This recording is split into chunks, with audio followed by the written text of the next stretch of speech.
Hello. कैसे हो आप सारे? आई होप सारे अच्छे होंगे। और आज की क्लास में हम देखेंगे हरियाणा पुलिस का जो सेकंड मॉक टेस्ट है वो आज हम कंप्लीट करेंगे। एक पहले कर चुके हैं हरियाणा पुलिस कांस्टेबल का, और आज हमारा दूसरा है।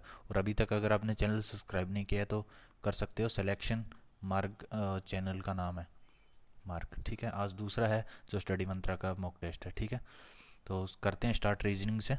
तो पहला क्वेश्चन देखो क्या कहता है कि जैसे इसका रिलेशन इसके साथ है, इसका इसके साथ है, तो पी यू एन का रिलेशन किसके साथ होगा? तो डी कितने पे आता है? 4 पे, ए 1 पे, टी 20 पे। ठीक है, जी 7 पे, एफ 6 पे और ए 1 पे आता है। ठीक है, अब रिलेशन देखो, डी से जी जा रहा है, कितना हो गया? +3 हो गया। ठीक है, और ए से एफ जा रहा है तो प्लस कितना हो गया? 5 हो गया। ठीक है, और 20 से 1 जा रहा है तो कितना हो गया? ए, या तो आप कह सकते हो 1 पे है, या आप 28 पे कह सकते हो, यानी 8 का आ गया एक। ठीक है, बी 2 पे, 2 से 5 हो गया, कितना बढ़ गया? 3। और एन 14 से 5 बढ़ा गया 19। और टी 20 पे आता है और 28 पे ए आ गया, तो ये कितना? 8 ये बढ़ गया। देखो 3 5 और 8 में बढ़ रहा है। 16 पे पी आता है, 16 से 3 जोड़ेंगे कितना? 19। 19 पे क्या आता है? एस आ गया। ठीक है, यू 21 पे आता है, 21 में 8 जोड़, 21 में क्या जोड़ेंगे? 5 जोड़ेंगे, 21 और 5 26। 26 पे क्या आता है? जेड आ गया। ठीक है, एन आता है 14 पे, 14 में कितना जोड़ेंगे? 8। 14 और 8 कितना हो गया? 22। 22 पे क्या आता है? वी, एस जेड वी उत्तर आएगा, यानी आंसर 4। ऑप्शन 4 है जो राइट होगा। ठीक है, सेकंड क्वेश्चन देखो क्या कहता है। एफ एस और डी का पिता है। एफ है ना, वो एस और डी का पिता है, यानी ये एस और डी इनके पुत्र हो गए या बेटा बेटी हो गई, ये समझ सकते हो। ठीक है, डी की बुआ, डी की बुआ यानी इसकी क्या होगी? बहन होगी। एफ की बहन ही इनकी बुआ लगेगी ना। बुआ की बेटी ई, बहन डी के बुआ की बेटी ई, ई आ गया। ठीक है, ई, एफ और ई का क्या संबंध है? ई है एफ का ई से, एफ का ई से, एफ का ई से क्या आ गया? ये मामा आ गया। देखो एफ का ई से तो मामा हो गया ये, तो मामा ए करेक्ट आंसर हो जाएगा। नेक्स्ट क्वेश्चन देखो, दिए गए विकल्पों में से असंगत चुनिए। तो इनके है ना नंबरिंग कर लिया करो। 12 पे, एच 8 पे और ई 5 पे, बी पे 2, एफ पे 6, क्यू पे 17। ठीक है, जे 10, पी 16 और सी 3 हो गया। डी 4 पे, ई 5 पे और पी 16 पे। यहाँ देखो कम हो रहा है, यहाँ 4 बढ़ रहा है, और यहाँ कुछ पैटर्न बन रहा है, नहीं बन रहा, तो इनके जोड़ के देखो एक बार। 12 और 8 20, 20 और 5 25 आ गया इनका आंसर। ठीक है, 16 और 5 5 और 4 9, 9 और 16 25 हो गया, ये भी 25 आ गया। 16 और 6 और 17 23, 23 और 2 25, ये भी 25 आ गया इनका सम भी। ठीक है, जोड़ इनका कितना हो गया? 16 और 3 19, 19 और 10 29, 29 हो गया। क्या 29 इन दोनों से अलग है ना? हाँ जी अलग है, तो ऑप्शन डी करेक्ट हो जाएगा। नेक्स्ट देखो क्या कहता है। एक सर्टेन कोड लैंग्वेज में 1 2 3 4 5 कोडिडेज इतना लिखा गया है, यानी 1 2 3 4 5 को क्या लिखा गया है? 1 8 27 अलग अलग देखो। एक का क्यूब देखो, एक का क्यूब कितना होता है? 1 आ गया। 2 का क्यूब देखो कितना हो गया? 8। और 3 का क्यूब कितना हो गया? देखो 27 हो गया। 4 का क्यूब कितना हो गया? 64। और 5 का क्यूब 125। देखो ये पैटर्न बन रहा है। अब इसमें देखो 6 का क्यूब, 36 छिक्का 216 हो गया, तो 216 आएगा। 5 का क्यूब 125 आएगा। 4 का क्यूब 4 चौक 16 चौक 64 हो गया। 2 का क्यूब 8 हो गया। 8 और 64 64 8 512, तो ये 512 हो गया। ये देखो आंसर आ रहा है। 216 किस में है? इसमें नहीं है, इसमें नहीं है, इसमें आ गया। 125 आएगा, उसके बाद 125 यहाँ भी है, 125 यहाँ भी है, उसके बाद 64, यहाँ 74 आ गया। यहाँ कितना आना चाहिए था? 64 आना चाहिए, तो डी ऑप्शन करेक्ट हो जाएगा। नेक्स्ट देखो क्या कहता है। एक व्यक्ति है, बिंदु ओ से यात्रा स्टार्ट करता है, यहाँ मान लेते हैं ओ है। ओ से यात्रा स्टार्ट करता है और पी पर पहुंचने के लिए पूर्व की ओर, ये मानो पूर्व है इस साइड। ठीक है, पूर्व की ओर कितना किलोमीटर चल गया? 20 किलोमीटर चल गया। फिर वह दाएं मुड़ जाता है, अब दाएं मोड़ दो इसको, और कितना? बी, यहाँ ए आ गया। यहाँ बी पर पहुंचने के लिए कितना पॉइंट चल गया? ये 10 किलोमीटर चल गया। 10 किलोमीटर की यात्रा की, फिर वह दाएं मुड़ गया। अब दाएं किस साइड होगा? इस साइड होगा। और कितना चल गया? सी पर चलने के लिए 9 किलोमीटर चल गया ये। ठीक है, 9 चला दिया। अब देखो सी पर पहुंचने के लिए यहाँ सी आ गया, आपका पॉइंट सी, सी आ गया, फिर दाएं मुड़ता है। अब यहाँ से दाएं मुड़ गया ये। ठीक है, दाएं ऊपर की साइड होगा, तो ऊपर की साइड दाएं हो गया। और डी पे पहुंच गया, यहाँ क्या आ गया? डी, और कितना किलोमीटर चल गया? 5। 5 किलोमीटर ये यहाँ चल गया। ठीक है, यात्रा करता है, फिर वह बाएं मुड़ जाता है, अब बाएं मुड़ गया। अब ये हो जाएगा इसका बायां, और बाएं कितना किलोमीटर चलता है? ई पहुंचने के लिए कितना? किलोमीटर चलता है ये 12, ठीक है 12 किलोमीटर चलते हैं। यहाँ क्या आ गया, ई पॉइंट आ गया आपका। अब क्या है, ई पॉइंट आ गया, देन टर्न्स राइट, अब राइट चल गया, ये राइट ऊपर की साइड जाएगा। अब राइट चल गया और कितने किलोमीटर चला है ये राइट चलने के लिए, 6 kilometre. Reach the point F, F पर पहुंचने के लिए 6 किलोमीटर और चल गया।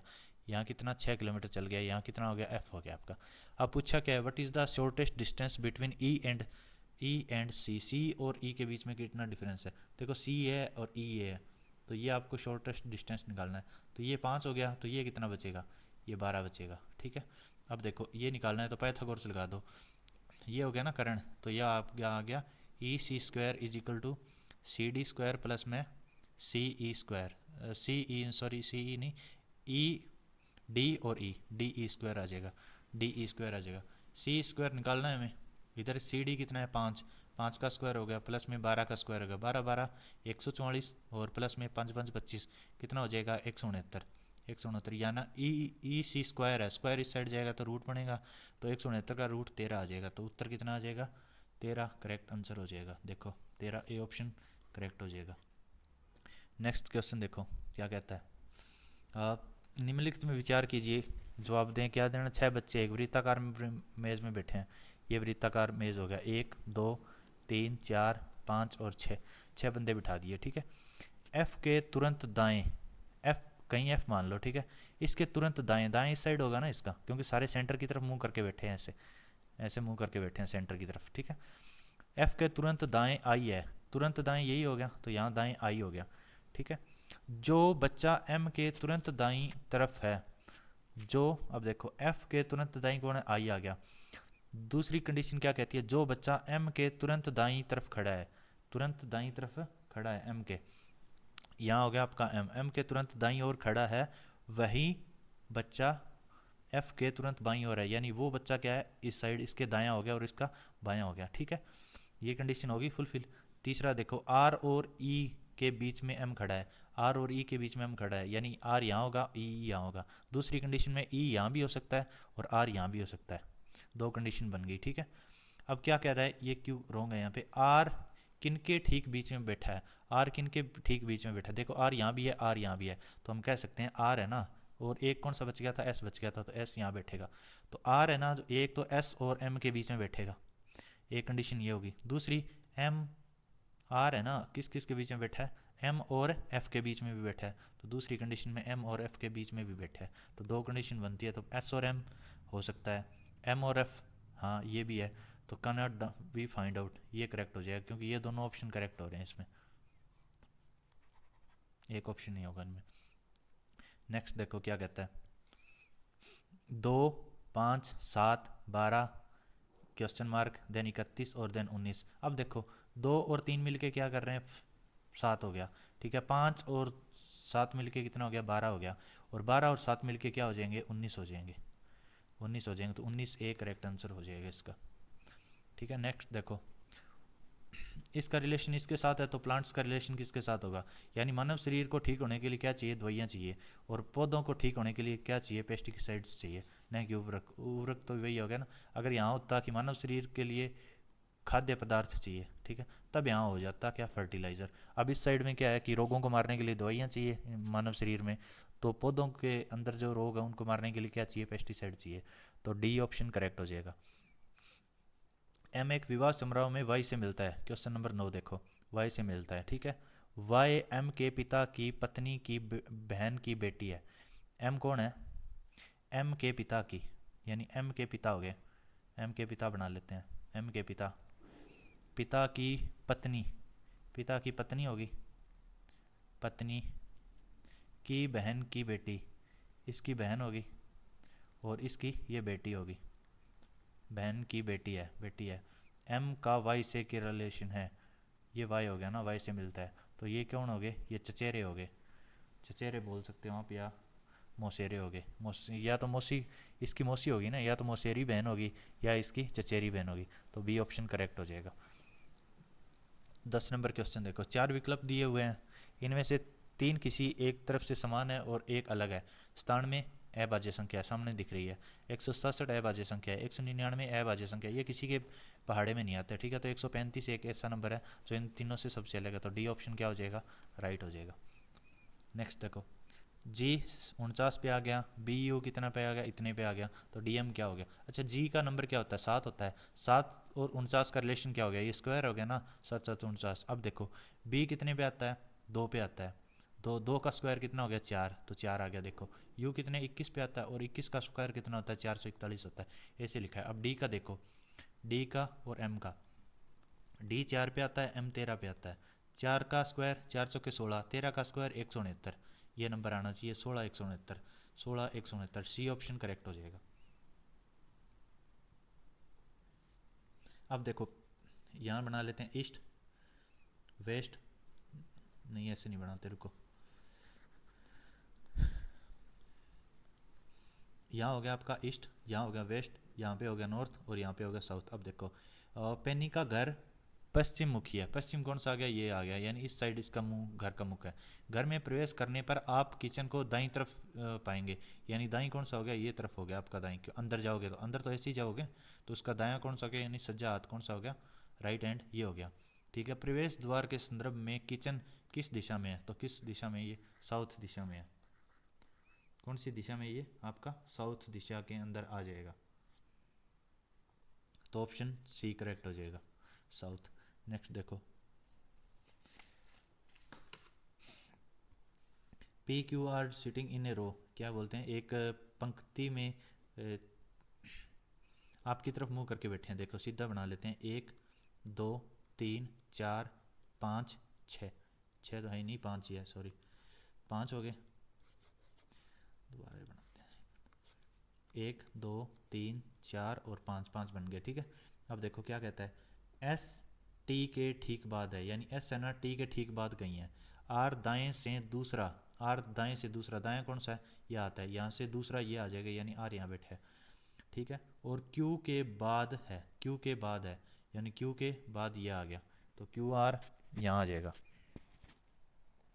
ठीक है, क्यू आर यहाँ से आ जाएगा, दाएं से है ना, दाएं से, आर दाएं से दूसरा स्थान है, दूसरा, और क्यू के बाद है, पी अंतिम स्थान पर है, तो पी यहाँ बना लेते हैं, पी अंतिम स्थान पे आ गया।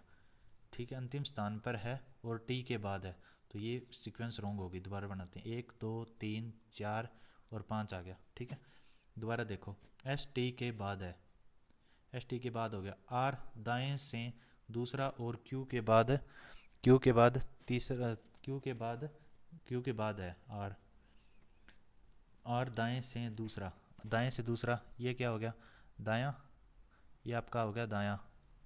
ठीक है, ये आपका हो गया बायां, ये हो गया दाएं से दूसरा है, पहला और दूसरा, यहाँ आर आना चाहिए, और आर के ठीक बाद है, क्यू के ठीक बाद है, तो क्यू यहाँ आ जाएगा।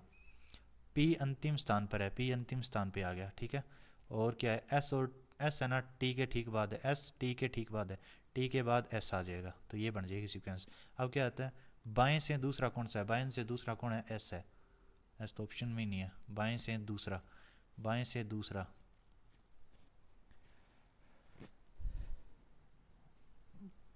टी के बाद है, पी अंतिम स्थान पर है और टी के बाद है, ये तो रॉन्ग हो गया। और सॉरी, तो इसमें थोड़ी सी सिली, हमने वो एक लाइन पढ़ी नहीं, आपकी तरफ मुख करके बैठे हैं। ठीक है, तो ये लाइन होगी 1 2 3 4 5, तो आपकी तरफ मुख करके बैठे हैं ना, तो ये साइड क्या हो जाएगी, ये आपकी दाई हो जाएगी, दायां, और ये क्या हो जाएगा आपका बायां हो जाएगा, उल्टा हो गया ना, क्योंकि आपकी साइड करके मुंह करके बैठे हैं, तो मुख करके बैठे हैं, तो आप अपने इनके हिसाब से चलना पड़ेगा। एस टी के ठीक दाएं, आर दाएं से दूसरा स्थान है, तो आर आ जाएगा यहाँ, आई से दूसरा स्थान यहाँ आ जाएगा, और क्यू के बाद है, तो क्यू क्या आ जाएगा, यहाँ आ जाएगा क्यू। ठीक है, अब देखो क्या कहता है, पी अंतिम स्थान पर है, तो पी यहाँ आ जाएगा अंतिम स्थान पर, और टी के बाद है, तो टी यहाँ आ जाएगा। बच कौन गया, एस बच गया, तो एस कौन आ जाएगा, यहाँ आ जाएगा। अब पूछा क्या है, बाएं से दूसरा स्थान, बायां ये है, दूसरा स्थान किसका आ गया, टी का आ गया, तो ऑप्शन बी करेक्ट हो जाएगा। नेक्स्ट क्वेश्चन देखो, अब ये श्रृंखला आपको कंप्लीट करनी है। ठीक है, कितने हैं पहले इसमें काउंट करना होता है, 1 2 3 4 5 6 7 8 9 10 11 12, मिनिमम पेयर बना लो, कितने कितने के बन गए, 2 2 के बनते हैं, 3 3 के, 2 2 के बना, 3 3 के बनाते हैं, 1 2 3, 3 का पेयर बन गया, 1 2 3, 3 का बन गया, 1 2 3, 3 3 3 का पेयर बन गया। अब जे के बाद में क्या आना चाहिए, यहाँ दूसरे नंबर पे के आ रहा है ना, तो यहाँ भी क्या आएगा, के आएगा। यहाँ पहले नंबर पे जे है तो यहाँ भी जे आएगा पहले नंबर पे। दूसरा देखो, और दूसरे नंबर पे के था तो यहाँ भी क्या आ जाएगा, के आएगा। और यहाँ देखो जे आएगा पहले और दोबारा क्या आएगा, के आएगा। तो ऑप्शन देखो के जे के जे के जे के जे के आना चाहिए, के जे के जे के। ऑप्शन ए करेक्ट हो जाएगा। ऐसे करना है ये क्वेश्चन। अब लास्ट देखो रीजनिंग का। ट्री, ट्री को कैसे लिखा है इन्होंने, T R double E, tree ऐसे लिखा है, ठीक है। और इसको कैसे लिख दिया, आर टी डबल ई लिखा है। तो एक चीज़ तो समझ आ गई कि इसका क्रॉस हो गया। अब इसका पता नहीं क्या हुआ है, तो दोबारा देख, दूसरा एक ऑप्शन और भी है। कीप, कीप को कैसे लिखा है, ई के पी ई लिखा है। तो ये भी देखो यहाँ भी क्रॉस हो गया, क्रॉस क्रॉस कर रहे हैं। तो सोलो का देखो, सोलो, ओ पहले आ जाएगा, एस बाद में आएगा, ओ पहले आएगा, एल बाद में आएगा, O S O L, O S O L. Option A correct हो जाएगा, ठीक है। अब करते हैं मैथ का स्टार्ट।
चलो मैथ का अभी नेक्स्ट मैथ का पोर्शन स्टार्ट करते हैं।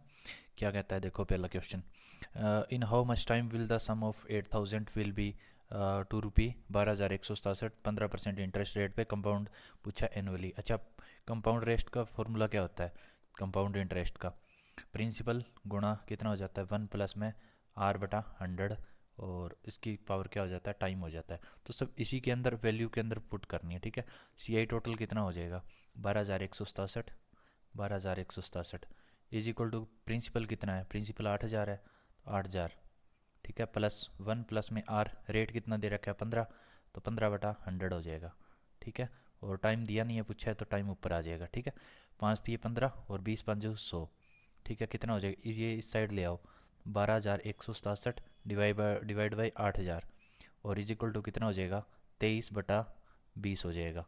और इसकी पावर कितनी हो जाएगी, टी हो जाएगी, ठीक है। अब ये देखो 20,000 किसका स्क्वायर क्या होता है, देखो 2 का क्यूब होता है ना, तो 20 का क्यूब हो जाएगा, तो 20 का क्यूब हो जाएगा। अब ऊपर वाला अप्रोक्सीमेशन में देखो 7 एंड में किसके आता है, अगर ये 20 का आ गया तो इससे बड़ा ही आएगा। तो 21 का क्यूब करेंगे तो नहीं आएगा, क्योंकि एक 21 × 21 × 21, अगर ये करेंगे, अगर यूनिट डिजिट देखें एक एक एक, तो एक आना चाहिए, यहाँ 7 है।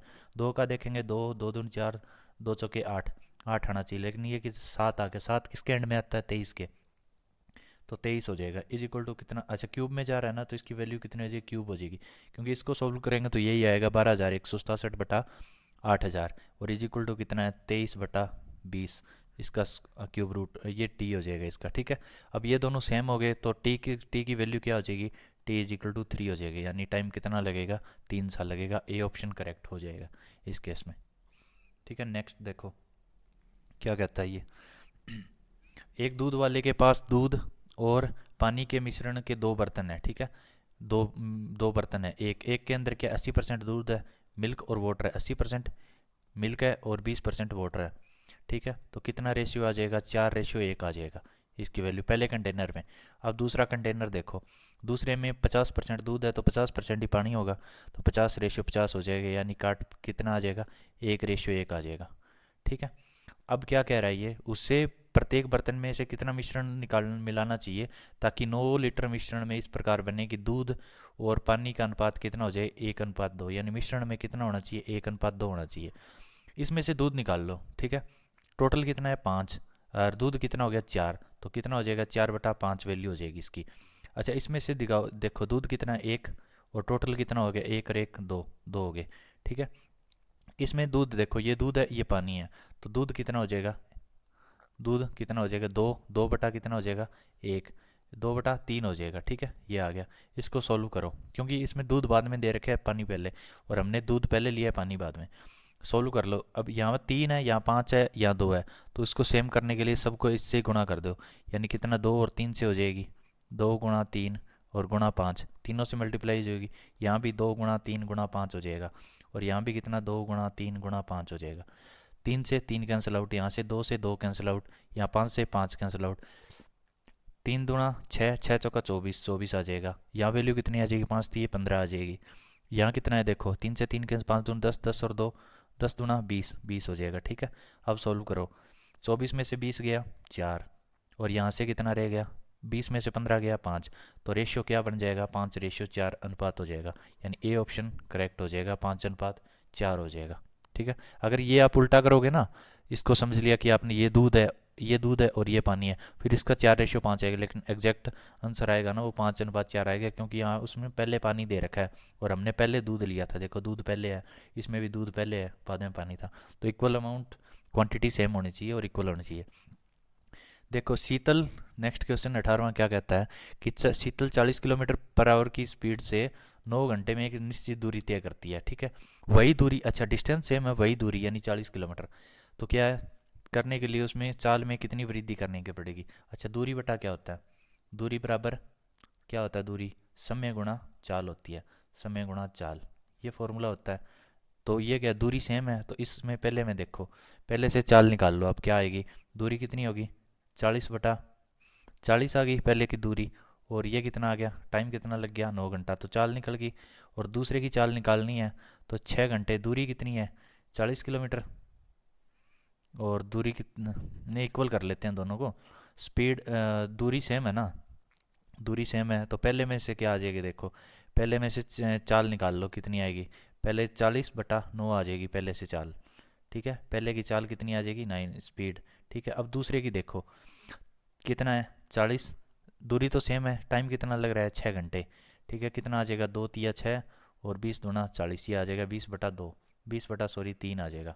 इक्वल कर लो, कितना आ जाएगा, 40/9, 3 3, ये रॉन्ग कैसे हो रहा है, स्पीड स्पीड स्पीड, अच्छा दूसरा तरीके से देखते हैं, इसको छोड़ो। देखो पहले से क्या निकाल लेते हैं, पहले की दूरी निकाल लेते हैं। अच्छा ये स्पीड दे रखी है, किलोमीटर दूरी नहीं है ये, तो पहले से दूरी निकाल लो कितनी आ जाएगी, 40, ये सॉरी रॉन्ग हो गया। ठीक है, ये स्पीड दे रखी है, मैंने इसको डिस्टेंस मान लिया था, 40 की स्पीड है और 9 घंटे से ये टोटल दूरी आ जाएगी, तो इसकी भी दूरी बराबर होगी ना दोनों की, तो 6 घंटे लग रहा है, और दूसरे की मान लो स्पीड अपने पास x किलोमीटर, ये मान लेते हैं। अब देखो 3×6, 3×3 = 9, ठीक है, 2 20×40, तो कितनी आ जाएगी, 20×60 बराबर x की वैल्यू कितनी आ जाएगी, 60 आ जाएगी। ये स्पीड है, यह ध्यान रखना, दूरी नहीं है।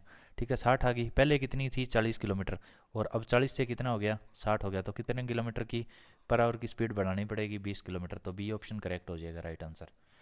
ठीक है, नेक्स्ट देखो, सोनू एक कार्य को 15 दिन में कर सकता है, सोनू 15 दिन में कर रहा है। ठीक है, मोनू कितने दिन में, 10 दिन में, मोनू 10 दिन में, और टीपू के कार्य को 12 दिनों में काम कंप्लीट कर रहा है। रेशियो ले लो कितना आ जाएगा, 15 20 60 आ जाएगा। अच्छा पहले की एफिशिएंसी देखें, क्षमता कितनी आ जाएगी, 15×4 = 60, 4, दूसरे की 6, और 12×5 = 60, यानी तीसरे की 5 आ जाएगी। यही है, तीनों क्या बोलते हैं कि तीनों साथ मिलके काम कितने दिन, अब 6 4 10 और 5 15, टोटल एफिशिएंसी 15, यानी एक दिन में 15 काम करेंगे। टोटल काम है कितना, टोटल वर्क 60 है, और मिलके कितना 15 कर रहे हैं, तो कितने दिनों में कंप्लीट हो जाएगा, 4 दिन में। तो दोनों को कितने दिन का टाइम लगेगा, तीनों को 4 दिन का टाइम लगेगा, तो ऑप्शन डी करेक्ट हो जाएगा इस केस में। अब देखो नेक्स्ट क्वेश्चन क्या कहता है, नेक्स्ट कह रहा है एक ठोस घनाभ की लंबाई चौड़ाई और ऊंचाई। अच्छा घनाभ कैसा होता है, इस टाइप से होता है घनाभ, 3D में होता है ना, इसमें लंबाई भी होती है, चौड़ाई भी होती है और ऊंचाई भी होती है, तीनों होती है। क्रमशः 14 12 और 8 सेंटीमीटर दे रखी है। घनाभ को पिघलाकर, अच्छा दोनों का वॉल्यूम होगा ना वो सेम होगा, कि घनाभ को पिघलाकर घन बनाए जाते हैं, तो दोनों का वॉल्यूम सेम हो जाएगा, यानी आयतन सेम हो जाएगा। तो क्या करते हैं, इसका आयतन मान लेते हैं, आयतन घनाभ का आयतन, आयतन किसका, घनाभ का, घनाभ का बराबर किसके हो जाएगा, आयतन किसके बराबर हो जाएगा, आयतन घन के आयतन के बराबर हो जाएगा, ये फॉर्मूला लगेगा। घनाभ के आयतन का फॉर्मूला लंबाई गुणा चौड़ाई गुणा ऊंचाई, ये हो गया। ठीक है, और घन के आयतन का फॉर्मूला ए क्यूब, क्योंकि ये तीनों सेम ही होती है, हाइट, विड्थ और ब्रेथ तीनों सेम होती है, ठीक है। यहाँ फॉर्मूले में देखो, लंबाई कितनी दे रखी है, 14 दे रखी है, ब्रेथ कितनी दे रखी है, 12 दे रखी है, हाइट कितनी दे रखी है, 8 सेंटीमीटर दे रखी है, बराबर ए क्यूब क्या हो जाएगा, ए की वैल्यू कितनी दे रखी है, 2, देखो 2 दे रखी है, 2 का क्यूब हो जाएगा गुणा, कितने पूछे हैं ना कितने घन बनेंगे, तो ये कितने घन एक्स मान लेते हैं, 2 चौके 8, 8 से 8 चक कट जाएगा, 14 गुणा 12, 14 दाया 140 और 14 दूनी 28, कितना हो जाएगा, 168 बन जाएंगे, टोटल 168 घन बनेंगे, ठीक है। ऐसे करना है, दोनों को इक्वल रख देना, क्योंकि वे आयतन है ना वो दोनों का सेम रहेगा, घनाभ का और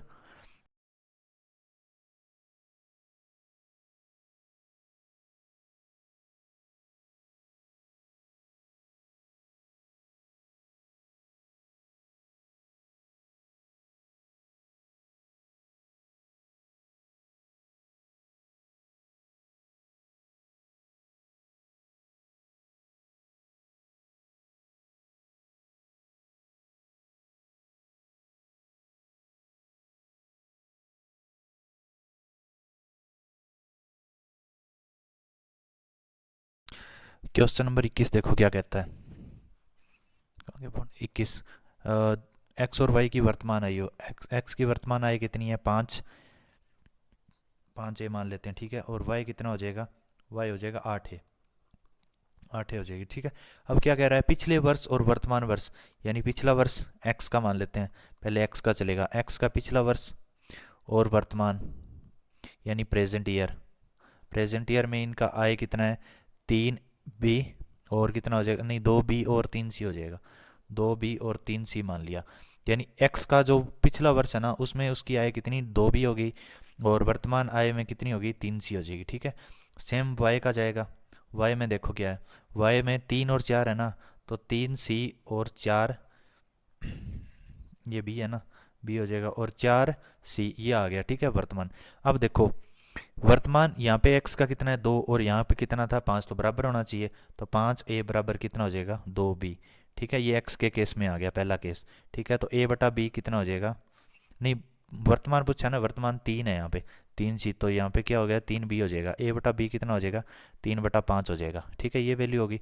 और y के केस में देखो, वर्तमान कितना है, 8 है, और यहाँ वर्तमान कितना है, 4 सी, तो बराबर 4 सी हो जाएगा, तो a बटा सी कितना हो जाएगा, 1/2 हो जाएगा, ठीक है। यहाँ a 3 है, यहाँ a 1 है, तो ये गलत बात है, तो इक्वल कर लेते हैं, तो 3 से गुणा और 3 से डिवाइड कर लेते हैं, तो 3/6 आ जाएगा।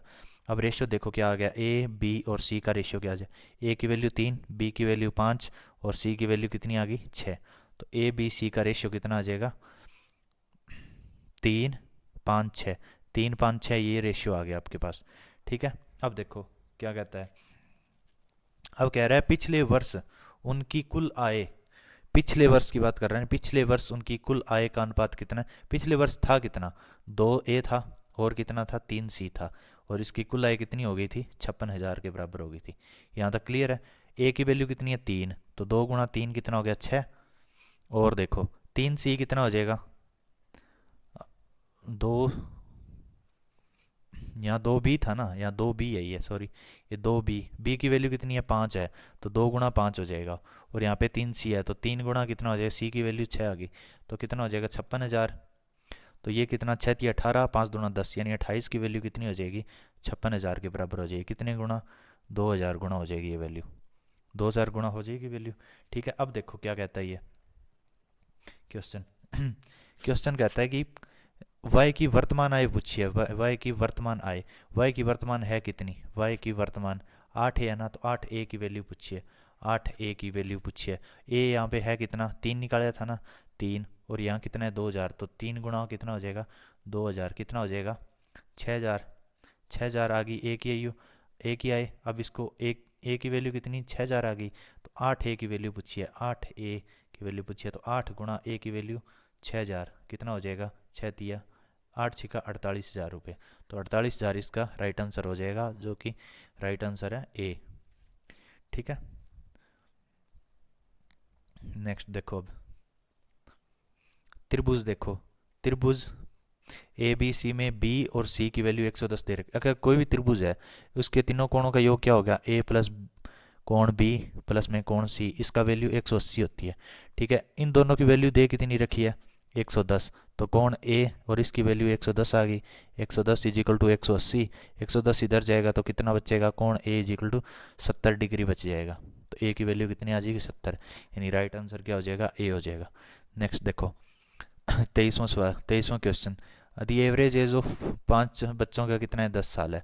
तो सम कितना हो जाएगा, 5 गुणा 10 कितना, 50 साल हो जाएगा। 11 वर्ष और 16 वर्ष की दो आयु के बच्चों को इसमें शामिल कर दिया जाता है, तो नई औसत आयु कितनी हो जाएगी। अच्छा 11 और 16 कितने होते हैं, 27, तो इसमें 27 जोड़ दो, कितना आ जाएगा 7 और 20 77, 77 हो गया। ठीक है, टोटल सम 77 हो गया। पहले 5 बच्चे थे, अब 2 और जोड़ दिए, 5 और 2 7, 7 बच्चों का कितना आ जाएगा 7, 11 7 77, तो 11 उसका औसत आयु आ जाएगी। ठीक है, महत्व समावर्तक, महत्व समावर्तक होता क्या है, वह छोटी छोटी संख्या जो तीनों को डिवाइड कर रही है। यहाँ पे 14, 14 तिया 42, 14 चौक 14 तिया 42, 14 चौक 56, कितने पे जाएगा, 7 दूनी 14, 7 एकम 7, 7 दूनी 14, 6 14 6 84 आ गया ना, 6 गुना, तो इसका मिनिमम कितना आ जाएगा 14। 14 से तीनों संख्या डिवाइड हो रही है, दो मत करना, 14 आएगा। ठीक है, क्योंकि वो छोटी छोटी संख्या जो इन तीनों को डिवाइड कर रहे हैं होने इनमें चाहिए। ठीक है, तो 14 इसका राइट आंसर हो जाएगा। परखर ने एक परीक्षा में 82% अंक प्राप्त किए और उसे अंक प्राप्त किए, तो परीक्षा में पूर्णांक कितना था, टोटल पूछा है। तो ठीक है, तो यहाँ से सीधा ही आ जाएगा, 82% की वैल्यू किसके बराबर दे रखी है, 656 के बराबर। ठीक है, तो कितने के है, लगभग 3 गुना के बराबर है। ठीक है, 3 देख लो ना, 2 तिया 6, 8 तिया कितने पे जाएगा ये 82, 2 तिया 6, 8 तिया 24, ये लगभग 64, काट लेते हैं, 2 चौके 8, 2 एकम 2, 2 तिया 6, 2 दून 4, 2 आठे 16, 41, 8 8 एकम 8, 8 जो 32, 8 गुना, तो ये 8 गुना हो जाएगा। ठीक है, तो पूछा क्या है जी, स्कोर एग्ज़ाम कितने गुना का हो जाए, कितने का एग्ज़ाम हो जाएगा, तो ये 8 गुना हो गया ना, तो 8 गुना था, तो 8 गुना 100 कितना हो जाएगा 800, यानी सी ऑप्शन करेक्ट हो जाएगा। अब देखो दो मिक्सर और एक टीवी का मूल्य, अच्छा मिक्सर को x मान लेते हैं और टीवी का y मान लेते हैं। दो मिक्सर है ना, तो 2x प्लस में y की वैल्यू कितनी हो जाएगी 500। ठीक है, दो टीवी 2y और प्लस में कितना हो जाएगा एक मिक्सर को x माना था, तो इसकी वैल्यू कितनी हो जाएगी 700 हो जाएगी। करो सोल्व, इसको सेम कर लेते हैं। तो दो पूछा किसका है, टीवी का पूछा है ना, टीवी y है, तो y की वैल्यू निकाल लेते हैं सीधा। तो यहाँ से इसको इक्वल कर लेते हैं, 2x 4y और यहाँ पे 2 7 14, 14 से आ जाए, घटाओ अब क्या रह गया, इससे कैंसिल आउट हो गया, यहाँ कितना रह गया -3y और इज इक्वल टू माइनस करेंगे तो कितना हो जाएगा 900, -900, माइनस से माइनस कैंसिल, 3 तिया 900, यानी y की वैल्यू कितनी आ जाएगी 300 आ जाएगी। तो राइट आंसर सी हो जाएगा। नेक्स्ट देखो 18% की हानि के स्थान पर 12% की हानि पर वस्तु को बेचने पर 120 रुपये अधिक मिलते हैं।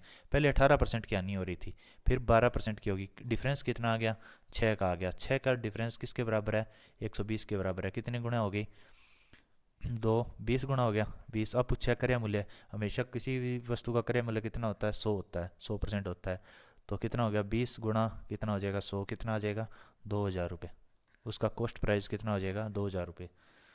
ठीक है, अब देखो P और Q की औसत आयु, तो सम निकाल लो, P प्लस Q की औसत आयु इतनी दे रखी है, तो उसका सम कितना आ जाएगा 85 दूना 170, यानी 1700 रुपये आ जाएगा। ठीक है, Q और R, Q प्लस R का औसत इतना दे रखा है, तो सम कितना आएगा उसका 2 से मल्टीप्लाई कर लो, 50 दूना 100, 1 2 चौके 8 1 9 और 6 दूनी 12, 12,900 आ गया, कितना 12,900। अब देखो P और R का पूछा है, P और R का कितना है 7300 है, 0 2 3 6 2 7 14,600 हो गया, ऐड करो, यहाँ भी 2 P है, ठीक है 2 कॉमन आ जाएगा, 2 Q है, तो P plus Q plus R हो जाएगा, बराबर किसकी वैल्यू बराबर हो जाएगी ये लगभग आएगा 44,500 रुपये। ठीक है, 2 से करेंगे तो कितना 22,250 रुपये आ जाएगा। P plus Q plus R की वैल्यू कितनी आ जाएगी 22,250 आ जाएगी। ठीक है, अब पूछा किसका है Q का पूछा है, तो P और R का घटा दो, P और R कहाँ है, किसका पूछा है Q का पूछा है, तो P और R कहाँ है, P और R, ये लास्ट वाला P और R है ना, सॉरी लास्ट वाला P और R, 14,600 घटा दो, 22,250 में से 14,600 घटाएंगे तो कितना बचेगा? 50। और ये कितना आ गया? 12 में 6 गया 6, और 11 और 8, 11 में 4 गया 7, तो 7650 रुपये। राइट आंसर ए हो जाएगा। नेक्स्ट देखो, चक्रवर्ती की ब्याज की दर से 15,000 रुपये की राशि पहले वर्ष, अच्छा एली इसको रेशो मेथड से करके हैं, ठीक है। 15,000 हर साल कितनी 4% की वृद्धि हो रही है, तो 104/100 गुणा, यहाँ 5% की वृद्धि होगी तो 105/100, और यहाँ कितनी होगी 6% की वृद्धि, यानी 106/100 आ जाएगा। 20 20 10 10, ठीक है।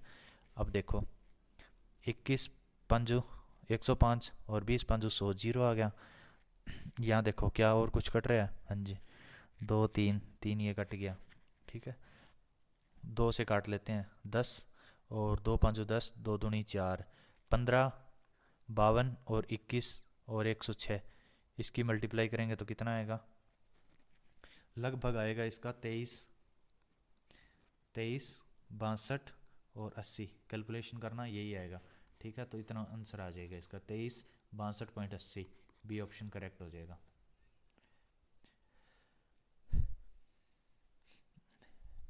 नेक्स्ट क्वेश्चन देखो, यदि दो संख्याओं का महत्तम समावर्तक यानी HCF कितना दे रखा है? 17, और लघुत्तम समावर्तक 561 दे रखा है। दोनों संख्याओं का योग ज्ञात कीजिए। योग ज्ञात करना है तो कैसे करेंगे? देखो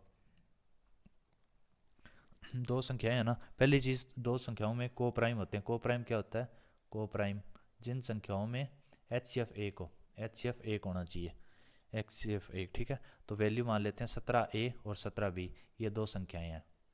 17A और 17B ये दो संख्याएं हैं, ठीक है। और ये किसके बराबर आ जाएंगे? 561। उनका एलसीएम दोनों का कितना आएगा? 561 आ जाएगा, ठीक है। तो वो A और B की वैल्यू यहाँ से कितनी आ जाएगी? 17 कॉमन आ गया, ठीक है। 17 से करेंगे तो कितना आ जाएगा? 33 आ जाएगा। 33 आ A और B की वैल्यू कितनी आ जाएगी? 33 आ जाएगी। अब दो वो संख्याएं देखो, दोनों इनमें से दो इन दोनों का को प्राइम हो। 33 है ना, 33 को क्या लिख सकते हैं? 11 गुणा 3, और क्या लिख सकते हैं? 33 गुणा 1 लिख सकते हैं। ये लिख दिया। अब पूछी गए दो संख्याएं पूछी है ना, तो 17 पूछा गया है, उन दोनों संख्याओं का योग क्या हो गया? संख्याएं कौन कौन सी? 17A प्लस में 17B ये संख्याएं थी। 17 कॉमन आ जाएगा, A प्लस B ये हो नहीं सकता, ये होगा। तो 11 गुणा 3, 11 और 3 14, 14 आ जाएगी, ठीक है। तो मल्टीप्लाई करो, 17 गुणा 14 कितना आ जाएगा? 7 चौक 28, एंड में 8 आना चाहिए। 8 इसमें भी है, इसमें भी है। 17 दाया 140 ऐसे कर लेते हैं, और यहाँ 4 17 चौका 68, 8 ही आ जाएगा। 0 6 7 13 1 230 आएगा, 238 आएगा। तो 238 कौन से हैं? राइट आंसर सी हो जाएगा। अब आ गया जीएस का क्वेश्चन, ठीक है। 2011 की जनगणना के अनुसार राज्य में साक्षरता दर कितनी है? साक्षरता दर कितनी है? ये राज्य के अंदर साक्षरता दर है अपनी 75.5%। और सबसे अधिक पूछे तो कहाँ पे है? गुरुग्राम में है, गुरुग्राम में। और सबसे कम पूछे तो नूह के अंदर है, नूह के अंदर कम है और गुरुग्राम के अंदर ज़्यादा है, ठीक है। और हरियाणा का साक्षरता दर में कौन सा स्थान है? 15वां स्थान है, 15वां स्थान पूरे भारत के अंदर 15वां स्थान है। नेक्स्ट देखो, महाभारत के समय में हरियाणा में से निम्नलिखित में से किस नाम से जाना जाता था? ये बहुधान्य के नाम से जाना जाता था, ठीक है। और इसका अगर अर्थ पूछे कि इसका अर्थ क्या है, तो इसका अर्थ होता है अत्यंत समृद्ध भूमि, अत्यंत समृद्ध भूमि, ये इसका अर्थ है, ठीक है। अब देखो फरीदाबाद में फरीदाबाद जिले में सूरजकुंड एक प्राचीन जलाशय है जो पर्वतमाला की पृष्ठभूमि में स्थित है। अरावली में है, शिवालिक में है, ये मोरनी के अंदर है, विंध्याचल है। तो ये अरावली के अंदर है, ठीक है। कब बना था ये सूरजकुंड? ये 10वीं शताब्दी में बनाया था। किसने? तोमर वंश के शासक ने। 10वीं शताब्दी में तोमर वंश के शासक ने, तोमर वंश के शासक ने बनाया था। कौन था तोमर वंश का? सूरजमल था, सूरजमल ने ये बनवाया था, ठीक है। और सूरजकुंड का अगर मेले की पूछे कब से स्टार्ट हुआ था? 1987 से सूरजकुंड मेले की शुरुआत हुआ था। सूरजकुंड मेला 1987 से लगना स्टार्ट हुआ था। नेक्स्ट देखो, व्हेन जब भगवत दयाल शर्मा हरियाणा के प्रथम मुख्यमंत्री बने तब वे किस चुनाव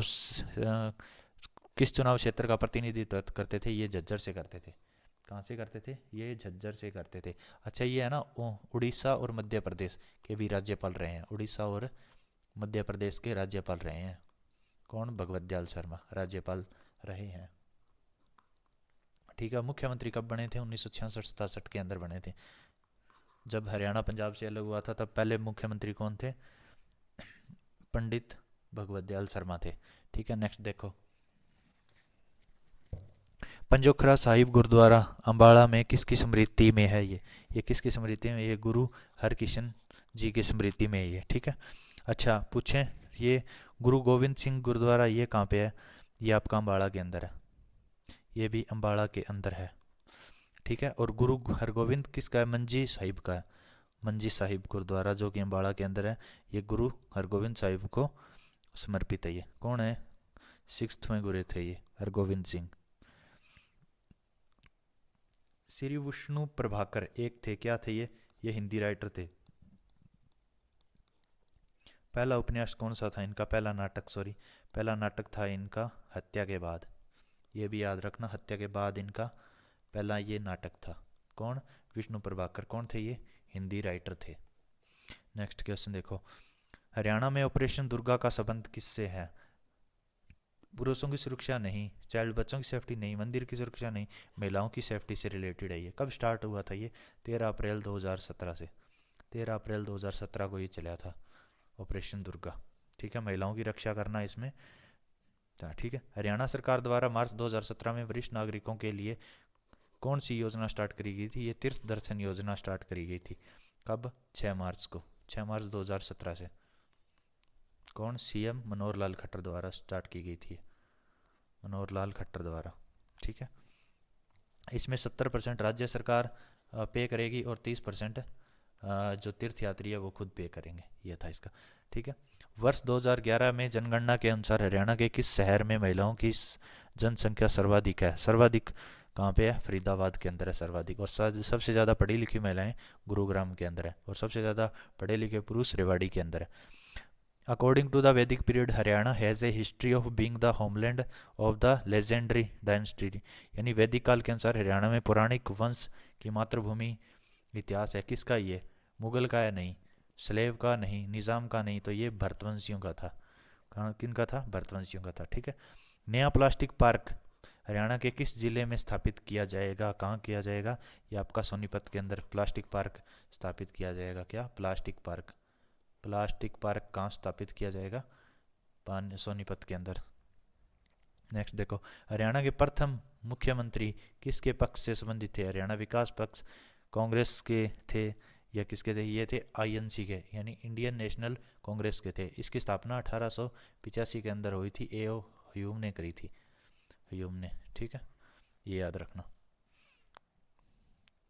नेक्स्ट देखो, भूतेश्वर मंदिर कहाँ है? भूतेश्वर मंदिर जींद के अंदर है। कहाँ है भूतेश्वर मंदिर? जींद के अंदर है। अच्छा किसको समर्पित है ये? भगवान शिव को। भगवान शिव का मंदिर है। भगवान शिव का मंदिर है भूतेश्वर मंदिर। निर्माण किसने करवाया था? अगर निर्माण पूछे तो रघुवीर सिंह कोई राजा था, रघुवीर सिंह ने करवाया था। रघुवीर सिंह ने। ठीक है। ये जींद के शासक थे। जींद के शासक के द्वारा इसका निर्माण करवाया गया था। हरियाणा में पहली महिला कुश्ती जिसने राष्ट्रमंडल खेलों में स्वर्ण पदक जीता था? गीता फोगाट थी, बबीता फोगाट थी, साक्षी मलिक थी या कौन थी? तो ये थी गीता फोगाट। गीता फोगाट थी। कहाँ से? चरखी दादरी से। चरखी दादरी। चरखी दादरी से थी। कब? राष्ट्रमंडल का कहाँ हुए थे? 2010 के अंदर दिल्ली के अंदर हुए थे। उसमें उन्होंने गोल्ड मेडल जीता था कुश्ती के अंदर। ठीक है। मारा गांव जगमग गांव योजना कब स्टार्ट हुई थी? योजना 1 जुलाई 2015। ये यहाँ 1 जुलाई 15 को ऑपरेशन मुस्कान भी चलाया था। ऑपरेशन मुस्कान। मुस्कान यानी गुमशुदा जो बच्चे थे ना उनको माता पिता से मिलवाना, ये था। ठीक है। कहाँ से? दयालपुर गांव है कुरुक्षेत्र के अंदर। दयालपुर गांव कुरुक्षेत्र से। कुरुक्षेत्र से इसका संचालन हुआ था। किसने किया था? मनोहर लाल खट्टर जी ने किया था। मनोहर लाल खट्टर ने। नेक्स्ट देखो क्या कहती है। भारत कौन सा कथन असत्य है? कौन सा कथन असत्य है ये पूछा है। ठीक है। भारत सरकार ने हरियाणा राज्य में एक बायोटेक्नोलॉजी पार्क स्थापना करने का चयन किया है। हाँ जी किया है। कहाँ पे किया है ये आपका किया है गुरुग्राम में। कहाँ पे? गुरुग्राम के अंदर बायोटेक्नोलॉजी पार्क। गुरुग्राम के अंदर। ठीक है। दूसरा, राज्य सरकार ने केएमपी यानी कुंडली मानेसर पलवल एक्सप्रेस वे, ये वेस्टर्न वेस्टर्न एक्सप्रेस वे भी बोलते हैं इसको, एक्सप्रेस वे, और इसकी लंबाई पूछें तो 135.6 किलोमीटर इसकी लंबाई है। ये वेस्टर्न पार्क है, यानी हरियाणा से गुजरता है इससे। ठीक है, एक फार्मा पार्क बनाने का प्रस्ताव है, हाँ जी ये है। तो दोनों ही ठीक है ना, इधर एक और नोर दो, क्योंकि ये असत्य पूछे ना कि असत्य कौन कौन से हैं, तो ये दोनों ही सत्य हैं, असत्य कोई भी नहीं है। हरियाणा किस राज्य के साथ अपनी राजधानी साझा करता है? राजस्थान से करता है। ठीक है, उत्तर प्रदेश से करता है। किस राज्य के साथ अपनी, अच्छा राजधानी पूछा है, राजधानी उत्तर प्रदेश के साथ नहीं, पंजाब के साथ नहीं, हाँ पंजाब के साथ करता है ये राजधानी, क्योंकि हरियाणा और पंजाब की राजधानी एक ही, हरियाणा और पंजाब की चंडीगढ़ राजधानी है। ठीक है, नेक्स्ट देखो, निम्नलिखित में से किस शासक रियासत का मिलान सही नहीं है? अबू रहमान खान झज्जर से थे, बिल्कुल थे। अहमद अहमद अली कहाँ से थे? फरूख नगर से थे, बिल्कुल ये भी ठीक है। थर्ड देखो, हसन अली खान ये बहादुरगढ़ से थे, नहीं ये बहादुरगढ़ से नहीं थे। ये कहाँ से थे? बहादुरगढ़ से कौन थे? बहादुरगढ़ से थे नवाब बहादुर जंग खान ये थे। ठीक है, और राजा नाहर सिंह ये बल्लभगढ़ से थे। ये राइट है, तो ऑप्शन सी रोंग हो जाएगा। हरियाणा में राष्ट्रीय डेयरी अनुसंधान संस्थान कब स्थापित किया गया था? ये कब स्थापित किया गया था? ये 1955 के अंदर किया गया था, करनाल करनाल में किया गया था। स्थापना तो 1923 को कहाँ गए हुई थी? बेंगलुरु के अंदर हुई थी, बेंगलुरु। ठीक है, और 1979 में इसका याद रखना, डिम्ड यूनिवर्सिटी का दर्जा दिया गया था, डिम्ड यूनिवर्सिटी का दर्जा दिया गया था। नेक्स्ट देखो, हरियाणा के प्रथम लोकायुक्त कौन थे? तो ये थे आपके प्रीतम पाल जी। कौन थे? प्रीतम पाल जी। कार्यकाल कितना होता है? 5 साल होता है, 5 साल। ठीक है, अगर पूछे वर्तमान लोकायुक्त कौन है, तो ये थे हरिपाल वर्मा भी वर्तमान में लोकायुक्त है हरियाणा के।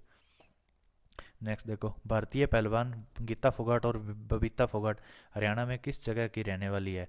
रेवाड़ी से नहीं, रोहतक से नहीं, हिसार से नहीं, ये बलाली से रहने वाली है। बलाली कहाँ पे है? भिवानी के अंदर है, भिवानी के अंदर। ठीक है, अभी ये चरखी दादरी के अलग बन गया था डिस्ट्रिक्ट, तो अभी चरखी दादरी में, पहले बलाली भिवानी में था। ठीक है, और इन्होंने गोल्ड मेडल कब जीता था? 2010 के अंदर, जो राष्ट्रमंडल खेल हुए थे, कॉमनवेल्थ गेम, कहाँ पे? दिल्ली के अंदर, वहाँ इन्होंने गोल्ड मेडल जीता था। राखी गढ़ी का संबंध पूछा है, खोदा गया था फतेहाबाद में कौन कौन से हैं? बनावली, एक तो आ गया बनावली, और एक आ गया कुणाल, जहाँ पे सोने का मुकुट मिला था, कुणाल। ठीक है, कुरुक्षेत्र नहीं है, इसार में है ये, कौन? राखी गढ़ी, याद रखना। ठीक है, नेक्स्ट देखो, विचार कीजिए, मसानी बैराज रेवाड़ी में स्थित जिले में है, हाँ जी। कौशल्या बांध पिंजौर में है, हाँ जी। तो दोनों ठीक है, both A and B are correct. निम्नलिखित में से हरियाणा के किस व्यक्तित्व को खेल के क्षेत्र में 2022 में पद्म श्री पुरस्कार दिया गया था? किसको दिया गया था ये पद्म श्री? ये आपके सुमित अंतिल को दिया गया था। ये ये क्या है? पैरा खिलाड़ी है, और ये कौन है? बाला फेंक के अंदर, बाला फेंक खिलाड़ी है ये। ठीक है, पद्मश्री। और अगर 2026 की पूछें कि 2026 में किस किस को पद्मश्री मिला है, तो ये पहला तो है सविता पूनिया को मिला है। सविता पूनिया कहाँ से है? ये सिरसा से है। किस खिलाड़ी की है? हॉकी खेल से संबंधित है। और दूसरा पूछे तो खेमराज सुंदरीलाल का है, सुंदरी लाल को मिला है। ये क्या है? हैंडलूम से है, हैंडलूम यानी आर्ट एंड क्राफ्ट में इनको पद्मश्री मिला है। ठीक है, 2 है। सबसे बड़ा सरकारी पशु फार्म कहाँ पे है? हिसार में, ये तो आपको पता ही होगा, लुवास के अंदर। लुवास को यूनिवर्सिटी का दर्जा 2010 में। ठीक है, विनोद कुमार जी अभी वाइस चांसलर हैं इसके। निम्नलिखित में से हड़प्पन नगर जुते हुए खेतों के निशान कहाँ मिले हैं? तो ये कालीबंगा से मिले हैं। कहाँ पे? कालीबंगा। इसकी खोज पूछे तो बीबी लाल ने करी थी, बीबी लाल ने इसकी खोज करी थी। कहाँ पे? ये घग्गर नदी के किनारे हैं। ठीक है, हनुमानगढ़ के अंदर। और धोलावीरा और लोथल ये कहाँ पे है? गुजरात के। और मोहनजोदड़ो कहाँ पे है? ये पाकिस्तान के अंदर है।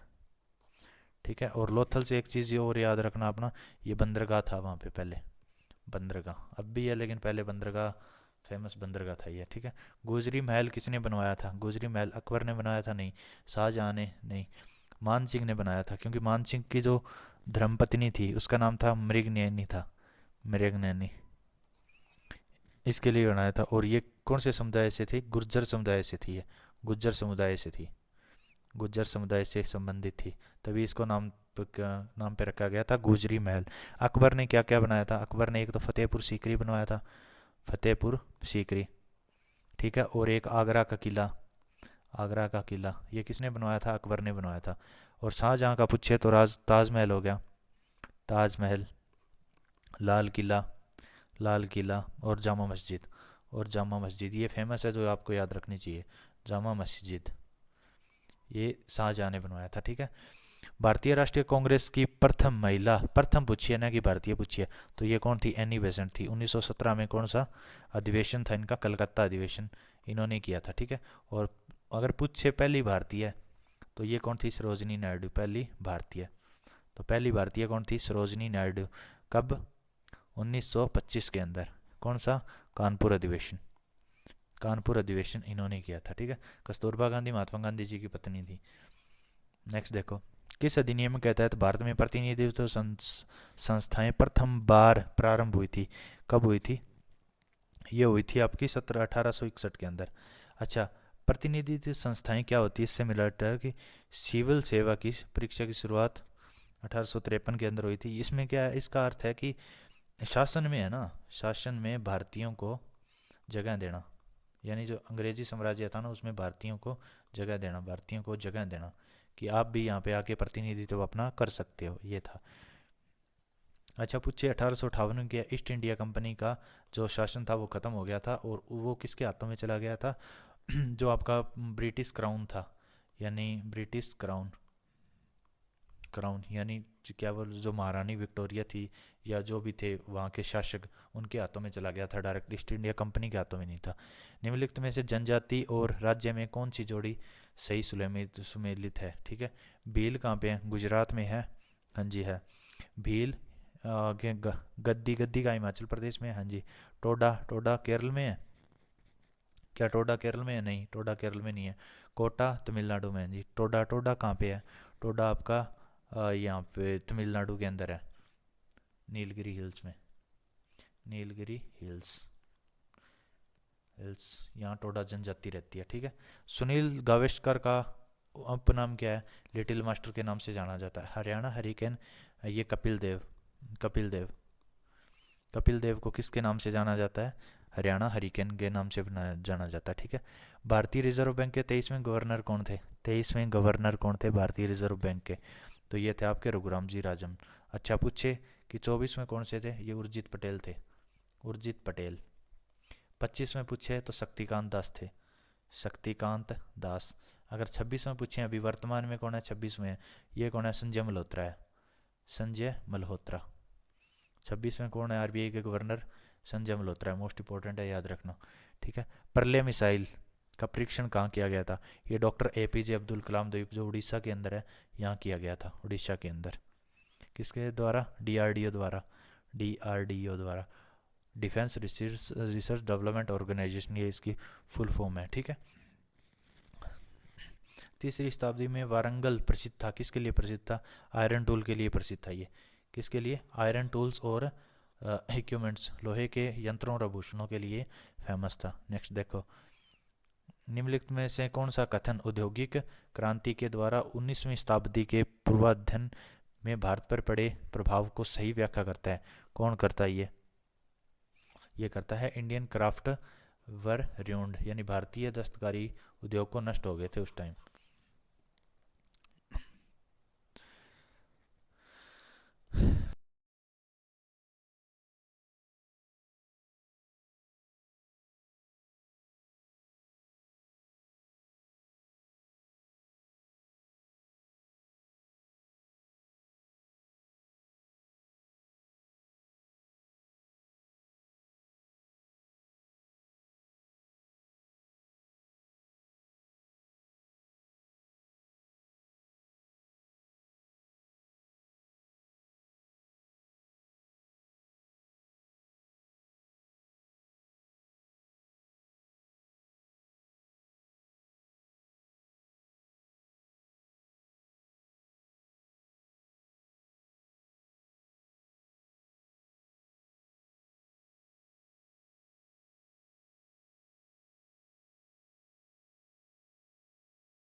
क्वेश्चन नंबर 66 देखो क्या कहता है। राज्यसभा द्वारा संविधान के अनुच्छेद 249 के अंतर्गत पारित संकल्प जिसके द्वारा संसद को राज्य सूची के विषय पर राष्ट्रीय हित में विधि निर्मित करने का अधिकार दिया गया परिवर्त रहेगा, किसमें रहेगा, कितने टाइम तक रहेगा। पहले ये देखो अनुच्छेद 249 क्या कहता है। अनुच्छेद 249 ये कहता है कि जो संसद है ना, वो संसद वो राज्य सूची पर कानून बना सकती है। किसके? राज्य सूची पर, राज्य सूची पर कानून बना सकती है। तो ये आर्टिकल 249 के अंदर लिखा हुआ है। ये कह रहा है कि जो अधिकार है ये कब कितने टाइम तक एक्सटेंड कर किया जा सकता है। तो 6 मंथ नहीं, 2 ईयर्स, 2 साल के लिए नहीं, असीमित काल के लिए नहीं, ये इसको सिर्फ है ना 1 साल के लिए, 1 ईयर के लिए आप एक्सटेंड कर सकते हो, एक्सटेंड कर सकते हो, एक्सटेंड कर सकते हैं 1 साल के लिए। तो ये क्वेश्चन ये कहता है। नेक्स्ट देखो, कश्मीर घाटी स्थित है। कश्मीर घाटी कहाँ स्थित है? कांगड़ा, कांगड़ा और धौलाधार रेंज में नहीं, पीर पंजाल और हिमाद्री रेंज। हाँ जी, पीर पंजाल और हिमाद्री रेंज में क्या स्थित है? कश्मीर घाटी स्थित है। नेक्स्ट देखो, भारतीय ग्रामीण स्वच्छता कार्यक्रम किस वर्ष शुरू किया गया था? तो ये कब कराया गया था? ये किया गया था आपका 1986 के अंदर। कौन सा? केंद्रीय ग्रामीण स्वच्छता कार्यक्रम। अच्छा, एक स्वच्छ भारत मिशन, स्वच्छ भारत मिशन ये कब किया गया था? स्वच्छ भारत मिशन ये आपका 2014 के अंदर स्टार्ट किया गया था। स्वच्छ भारत मिशन 2014 के अंदर स्टार्ट हुआ था, ये याद रखना। नेक्स्ट देखो, 11वीं पंचवर्षीय योजना के अनुसार सकल घरेलू उत्पाद यानी जीडीपी, जीडीपी की लक्षित वार्षिक औसत की दर क्या थी? क्या थी? तो उसकी 9% था, 9% था 11वीं पंचवर्ष योजना के तहत। ठीक है, इतना इसका लक्ष्य था।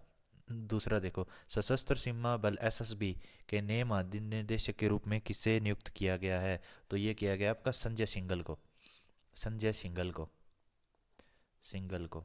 अच्छा, एक याद रखना आप, आईटीबीपी, आईटीबीपी का अभी नए प्रमुख बने हैं कौन? शत्रुजीत कपूर, शत्रुजीत कपूर। ये क्यों इंपॉर्टेंट है? ये इसलिए इंपॉर्टेंट है क्योंकि ये पहले हरियाणा के डीजीपी थे, डीजीपी थे हरियाणा के। ठीक है, और अब इनको किसका हेड बना दिया गया है? आईटीबीपी का इनको हेड बना दिया गया है। नेक्स्ट देखो, भारत में पंचायती राज व्यवस्था सर्वप्रथम राजस्थान और कहाँ करी गई थी? हरियाणा के अंदर, उत्तर प्रदेश नहीं, गुजरात, आंध्र प्रदेश, इन दोनों में स्टार्ट हुई थी, आंध्र प्रदेश और राजस्थान के अंदर। अच्छा, राजस्थान सबसे पहले राजस्थान में हुई थी ये स्टार्ट, कौन से? नागौर में, नागौर जिले के अंदर हुई थी राजस्थान में। कब? 2 अक्टूबर 1959 के, 1959 को स्टार्ट हुई थी। कब? नागौर जिले राजस्थान में स्टार्ट हुई थी।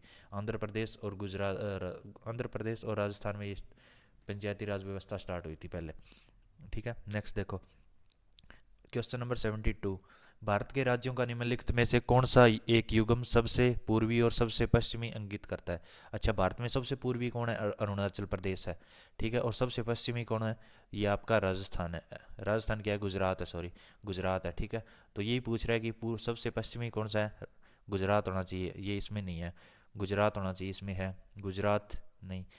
तो डी ऑप्शन करेक्ट हो जाएगा, अरुणाचल प्रदेश और गुजरात। अच्छा, ऊपर पूछे सबसे उत्तर कौन है? सबसे उत्तर आपका जम्मू कश्मीर। ठीक है, और टॉप बॉटम पे कौन है? बॉटम पे आपका तमिलनाडु और केरल, ये दोनों बॉटम पे है, यानी साउथ में ये दोनों है, और पश्चिम में गुजरात है, और आपका पूर्व में आंध्र प्रदेश है, अरुणाचल प्रदेश है, सॉरी। गाय के दूध में प्रतिशत कितने, पानी कितने प्रतिशत होता है? कितने प्रतिशत होता है? ये 80.2% पानी होता है, बाकी सारा क्या होता है? तभी तो बोलते हैं गाय का दूध पतला होता है। ठीक है, गाय से अधिक दूध प्राप्ति के लिए कौन सा हरा चारा उपयुक्त है? तो मक्की नहीं, जोई नहीं, साइलेज नहीं, तो ये बरसीम होती है ना, वो सबसे उपयुक्त चारा है जो सबसे अधिक दूध बढ़ाता है पशुओं को। निम्न में से ओवन से निकाले गए दूध, ओवन से निकाले गए, ओवन होता है ये जिसमें दूध कुछ कोई चीज़ गर्म की जाती है, किस भाग में जीवाणुओं की संख्या सबसे अधिक होती है? ओवन। ठीक है, ओवन से निकाले गए दूध, ओवन का अर्थ क्या है यहाँ पे? Parts of the milk taken out from the oven has the highest number of bacteria. Oven से निकाले गए दूध को किस भाग में जीवाणुओं की संख्या सबसे अधिक होती है? अंतिम में नहीं, मिश्रण अवस्था में नहीं, मध्य में नहीं, सबसे जो एडवांस होता है ना ऊपरी ऊपर का, उसमें क्या होता है? एडवांस मिल्क में सबसे ज़्यादा बैक्टीरिया उसी में होते हैं। ओवन होता है जहाँ पे दूध गर्म वगैरह किया जाता है, ओवन। गुरुत्वाकर्षण के सार्वभौमिक नियम का प्रतिपादन के लिए किसने किया था? ये न्यूटन ने। हाँ जी, ये किसने किया था? ये न्यूटन ने किया था। न्यूटन के 3 लॉ है। पहला जड़त्व का लॉ, और दूसरा एक्शन रिएक्शन, और तीसरा आपका हो गया E is equal to MC²। ये हो गया, ये तीनों रिएक्शन, तीनों लॉ हैं, ठीक है, न्यूटन के गुरुत्वाकर्षण बल के। अब देखो 77, ताम्र सदूषण से बचाने के लिए पीतल के बर्तनों पर निम्नलिखित सामान्यतः किस धातु की परत चढ़ाई जाती है? तो ये आपकी टिन पे चढ़ाई जाती है। किस पे? टिन पे चढ़ाई जाती है, पीतल। अच्छा, ये ट्रिक याद रखना कि पीतल किससे बनता है, तो आप पिताजी से याद रखना, पिताजी, ठीक है, पिताजी।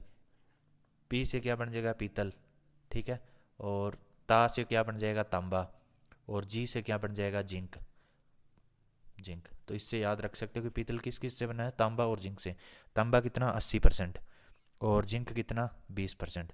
तो ये इसका आ गया, ठीक नहीं, सॉरी, 70% तांबा और 30% जिंक, ये करेक्ट होता है।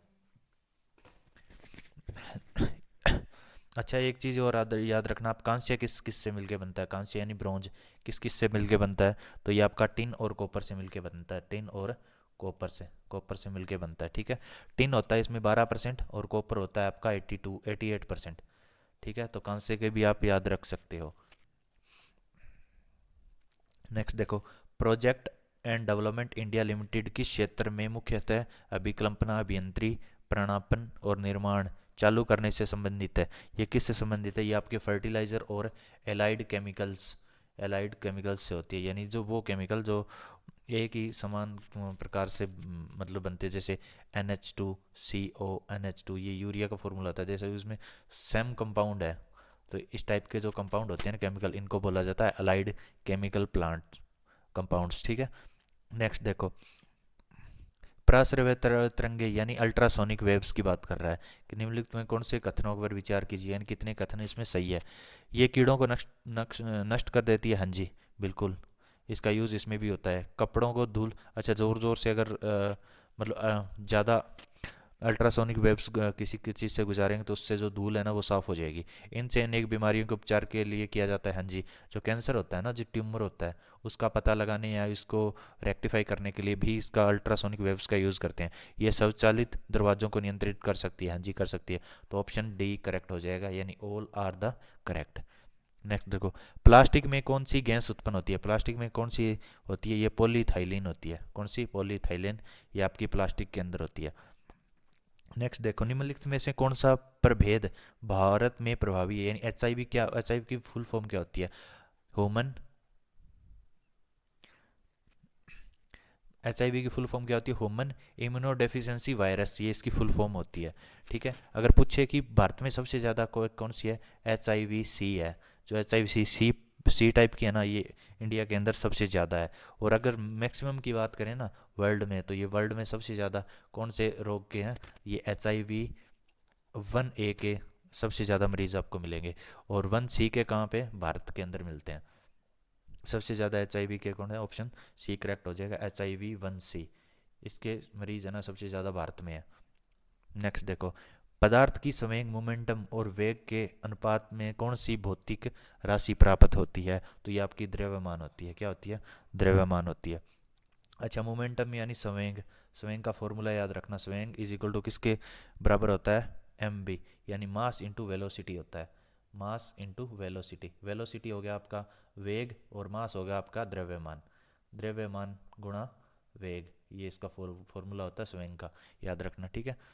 नेक्स्ट देखो, अच्छा, वेग पूछे तो वेलोसिटी पूछे किसके बराबर?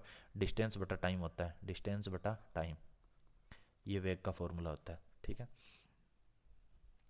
भारी वाहनों में डीजल का उपयोग क्यों किया जाता है? क्यों किया जाता है? क्योंकि डीजल है ना वो high power and financial saving होती है, यानी इसमें हाई पावर होती है और क्या होता है? फाइनेंशियल, यानी सस्ता होता है, आर्थिक बचत भी होती है। तो सी ऑप्शन करेक्ट हो जाएगा। गन्ना चुकंदर, 84 क्वेश्चन देखो, गन्ना चुकंदर स्वीट पी हो गया, चना हो गया, अरहर हो गया, और फ्रास बीन हो गया, किसके अंतर्गत आते हैं? द्विपादक के आते हैं, या आपके 3 प्लांट फैमिलीज? तो ये कौन से हैं? 3 प्लांट फैमिलीज होती है ये सारी, ठीक है। अफीम का वनस्पति यानी बोटानिकल नाम क्या है? अफीम का बोटानिकल नाम है आपका पेपावर सोमनीफेरम। पेपावर सोमनीफेरम, ये आपका अफीम का बोटानिकल नाम हो गया, ठीक है। वायुयानों के टायरों को फुलाने के लिए निम्न कौन सी प्रयुक्त की जाने वाली गैस कौन सी है?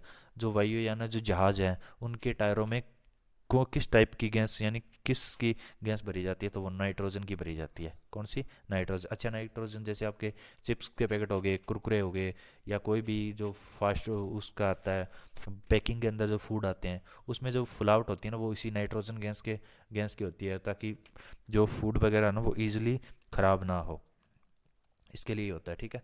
अब देखो 87, the well known bubble baby disease is said to be cause. बहुत चर्चित बबल बेबी रोग ऐसा इसलिए कहलाता है क्योंकि क्या है इसमें, इसमें होता है जो द सिक चाइल्ड, ये सी ऑप्शन करेक्ट हो जाएगा इसका। रोगग्रस्त जो शिशु का उपचार होता है ना श्रम रहित प्लास्टिक के बुलबुले से किया जाता है इसका। नेक्स्ट देखो, रेफ्रिजरेटर में थर्मोस्टेट का क्या कार्य है? थर्मोस्टेट क्या कार्य करता है? ये मेंटेन करता है कांस्टेंट टेम्परेचर को। थर्मोस्टेट जो फ्रिज होता है ना, फ्रिज के अंदर होता है आपका रेफ्रिजरेटर, थर्मोस्टेट होता है रेफ्रिजरेटर के अंदर, और इसका काम क्या है? ये टेम्परेचर को ना मेंटेन करके रखता है, ठीक है। इसका ये यूज़ होता है।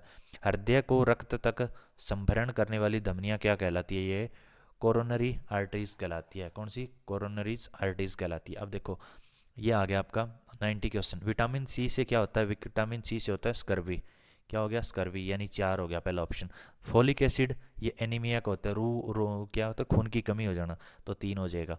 Next vitamin A, night blindness यानी रतौंधी हो जाता है, ठीक है, तो 1 हो गया इसका। और देन बी 1 क्या होता है? बी 1 से बेरी बेरी रोग हो जाता है, तो इसका 2 हो जाएगा। 4 3 1 2, ऑप्शन ए करेक्ट हो जाएगा इस केस में, ठीक है। निम्नलिखित में से कौन सी वोलाटाइल मेमोरी है? कौन सी वोलाटाइल? वोलाटाइल का मतलब क्या होता है? अस्थाई, अस्थाई, ठीक है, अस्थाई, ठीक है, जिसका कोई मतलब कि प्राप्त स्थान नहीं होता, मतलब कि जब पावर आ गई तो उसका जो डेटा है ना वो रिस्टोर हो जाता है, रिस्टोर क्या, रीसेट हो जाता है उसका डेटा, ठीक है। तो अब देखो रैम, हाँ जी रैम, रैम ही आपकी क्या है? वोलाटाइल मेमोरी है। क्योंकि देखो अगर आपने कंप्यूटर ऑन किया है और बहुत सारी एप्लीकेशन ओपन कर रखी है, क्रोम भी कर रखा है, एज भी ओपन कर रखा है, फाइल एक्सप्लोरर भी खोल रखा है, और जैसे ही लाइट गई टर्न ऑफ हुआ लैपटॉप दोबारा खोलेंगे तो वह क्या है, वो जो खोल रखी थी ना आपने एप्लीकेशंस वो वहाँ पे नहीं मिलेगी आपको, वो दोबारा से आपको ओपन करनी पड़ेगी, इसलिए इसको वोलाटाइल मेमोरी बोला जाता है।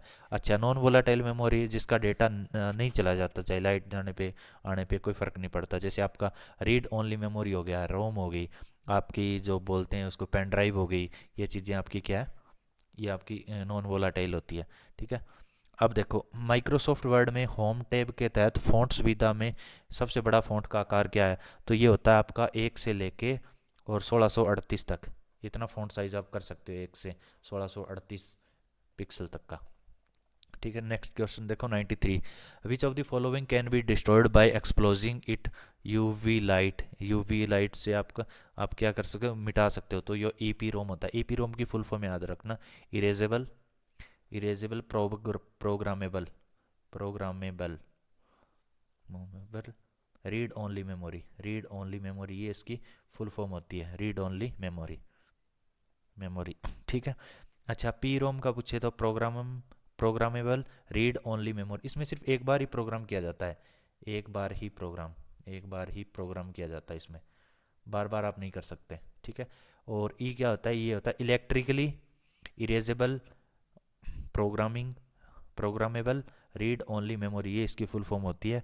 और इसका जो होता है ना वो इलेक्ट्रिकल साइंड से इरेज किया जाता है, सिर्फ इलेक्ट्रिकल साइंड से ही आप इसको क्या कर डेटा को रिमूव कर सकते हो। एक्सेल में किस विकल्प के प्रयोग से चार्ट क्रिएट किए जाते हैं? चार्ट विजार्ड से किए जाते हैं ये।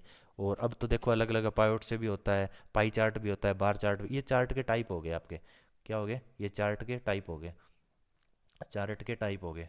लेकिन जो वर्जन था ना विंडो 7 या विंडो 8, उसमें चार्ट विजार्ड से ही आप चार्ट क्रिएट कर सकते थे।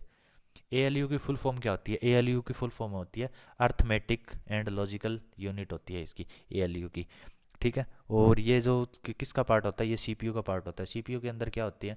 सीपीयू के अंदर एक तो एएलयू होता है और दूसरा आपका होता है सीयू यानी कंट्रोल यूनिट, कंट्रोल यूनिट होती है, और तीसरा होता है आपका रजिस्टर, रजिस्टर। अगर पूछे ना सबसे फास्टेस्ट क्या है इस कंप्यूटर के अंदर, तो ये आपकी रजिस्टर होती है। क्या होती है? रजिस्टर। फास्टेस्ट मेमोरी होती है, ये सबसे तेज़ होती है। ठीक है, ये तीनों मिल के क्या बनाते हैं? सीपीयू बनाते हैं ये। ठीक है, कंट्रोल यूनिट जो पूरे कंप्यूटर को कंट्रोल करके रखता है।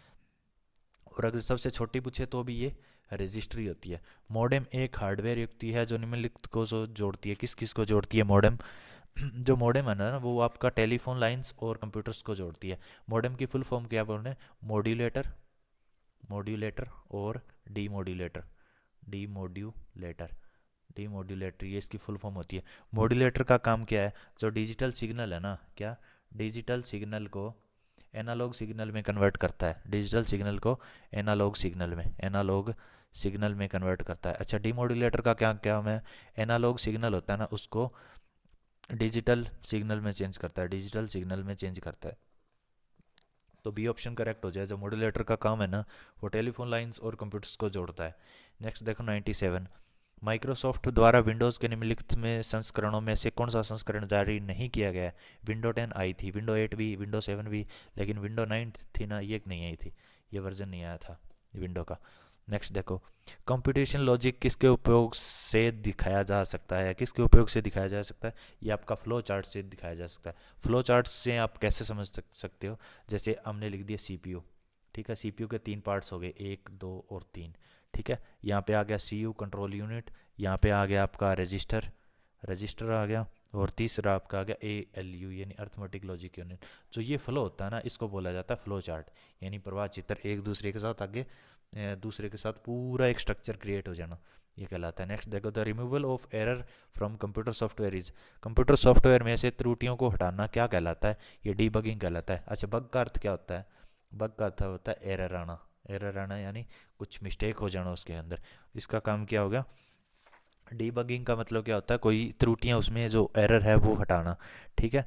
अच्छा, इंटरप्रेटिंग का क्या होता है? जो एरर होती है ना, जो रीडिंग, प्रोग्राम, प्रोग्राम को रीड करने के लिए, प्रोग्राम को रीड करना, लाइन बाय लाइन को रीड करना, क्या? लाइन बाय लाइन, हर एक लाइन को चेक करना लाइन बाय लाइन। तो ये कौन करता है? इंटरप्रेटिंग का काम है।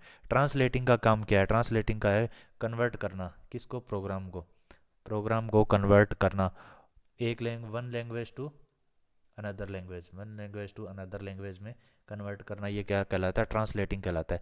कंपाइलिंग का क्या काम है? हाई लेवल लैंग्वेज है ना, उसको लो लेवल लैंग्वेज में कन्वर्ट करना, लो लेवल लैंग्वेज में, हाई लेवल लैंग्वेज को लो लेवल लैंग्वेज में कन्वर्ट करना कंपाइलिंग का काम होता है। ठीक है। एक निश्चित पते पर किसी एब्यूज़र द्वारा, एब्यूज़र द्वारा बार बार एक ही मेल संदेश करना, मतलब कोई एक पर्सन है, आप उसी को बार बार बार बार बार बार मेल कर रहे हो, तो वो चीज़ क्या कहलाती है? वो बम्बिंग कहलाती है, ईमेल बम्बिंग कहलाती है। अच्छा, स्नूपिंग क्या होती है?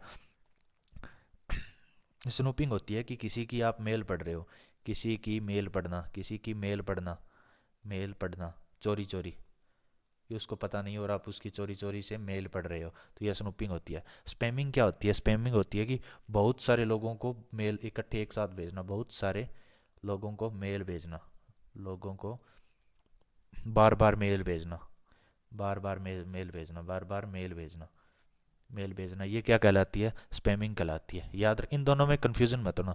ईमेल बम्बिंग क्या होता है कि एक, किसी एक ही पर्सन को, क्या बोल रहा हूँ, एक, किसी एक ही पर्सन को बार बार एक ही मेल भेजना, वो क्या कहलाती है? ईमेल बम्बिंग कहलाती है। और स्पैमिंग क्या होती है? स्पैमिंग होती है कि बहुत सारे लोगों को बार बार वही मेल भेजना, ये कहलाती है बम्बिंग। ठीक है। तो आज का जो सेकंड मेल जो मॉक टेस्ट था हरियाणा पुलिस कांस्टेबल का, वो कंप्लीट होता है, और नेक्स्ट संडे हमारा आएगा third mock test. Thank you so much.